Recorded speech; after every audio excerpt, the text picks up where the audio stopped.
shot from behind, but what appeared to be a man with a shotgun while delivering a speech in the western city of Nara, public broadcaster NHK said. For more on that story, let's now bring in our news correspondent, Richard Kimber in Hong Kong. A very good morning to you, Richard, at least from where we are. Do we know what the state of the former Prime Minister is as we speak?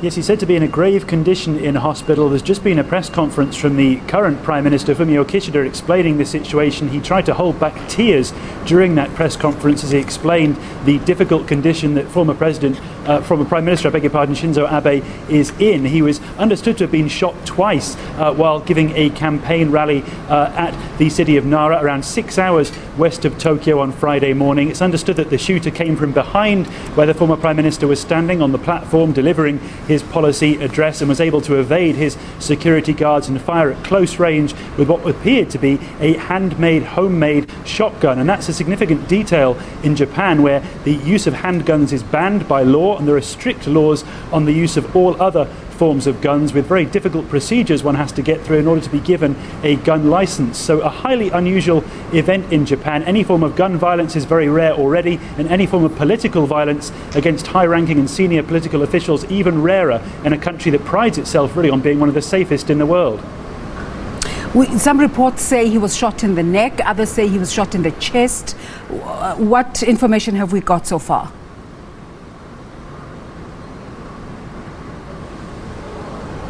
Well, it's again not quite clear exactly what happened, other than the fact that 2 shots were heard to be fired, and he's understood to have injuries in his neck and in his chest area. But it's not clear whether both bullets would have passed through his body or at least caused injury, or whether or not perhaps just one of the bullets actually made contact. But the former Prime Minister was seen to collapse immediately after the shots were heard to be fired. Local media say that at that moment he still seemed to be conscious and responsive as he was carried away from the platform towards his car. He was then taken to an ambulance nearby as emergency crews were called to the scene, and he was still said to be conscious at that point. It was only later, in more recent hours, as he's been in hospital, that his condition is said to have worsened. And it's a particular concern for the 67-year-old former Prime Minister, because during his 2 stints as leader of Japan, he cited ill health on both occasions as affecting his job. Indeed, he actually resigned from his first stint as Prime Minister because of his poor health. And so this is a major concern for the Japanese public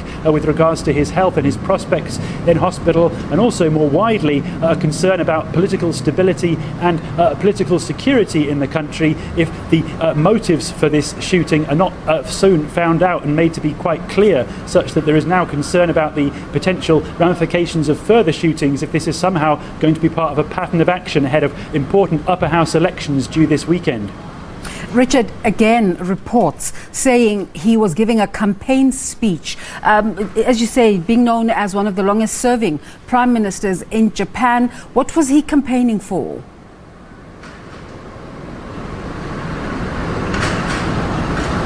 Well, he's really just trying to make sure that the local candidate in the district in which he was campaigning gets the vote of the local people for the governing party in Japan. It's not a particularly contentious election, this. It's really seen as an opportunity for the current Prime Minister, Fumio Kishida, who is a protege of former Prime Minister Shinzo Abe, to really establish himself as the new long-term leader for Japan after a period of typical instability in Japan's leadership. So it's not necessarily an issue about what Shinzo Abe was saying during the campaign rally. Looking back at his previous policies, he has effectively been seen as a hawkish Prime Minister. He has campaigned to try and change Japan's pacifist constitution and engage its self-defense forces, as they're called in Japan, more proactively in international military campaigns. So this is one area of speculation against why this might have happened towards the former Prime Minister. One local media report actually said it had identified the shooter as a former member of Japan's Navy, establishing some potential connection between the shooter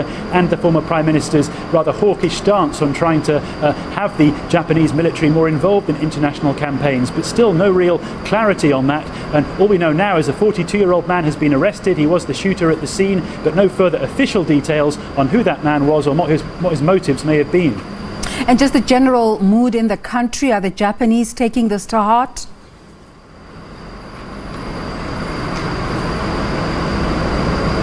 Well, as I say, the major concern here is simply how rare this is. It's so unusual for there to be gun violence in Japan. There were only a handful of cases reported last year across the entire country of any form of gun violence in any scenario. So for a shooter to be able to get so close to such an important political figure, Japan's longest serving prime minister, and carry out an attack like this is really unheard of in modern Japanese history. And this is why all other ministers that are involved in this upcoming election this weekend have immediately been called back to Tokyo and told not to continue with their campaigning until this investigation reaches at least the next stage, where it can be established perhaps what the motives of the shooter were, and it can be better understood whether or not this is really an isolated event or part of some wider political campaign against the idea of the ruling party establishing itself, as I say, with a more long-term seat of power under the current Prime Minister Fumio Kishida. So really this has caused shockwaves in Japan simply because of the rarity of the event, and that's why there's so much pressure on the authorities to try and establish as quickly as possible whether or not this is an isolated event, whether or not this is again part of some wider scale political effort. Richard Kimber, thank you so much for bringing us up to date with this story. Richard Kimber there, coming to you from Hong Kong and making that unintentional contrast with other Western countries just in terms of gun prevalence in Japan.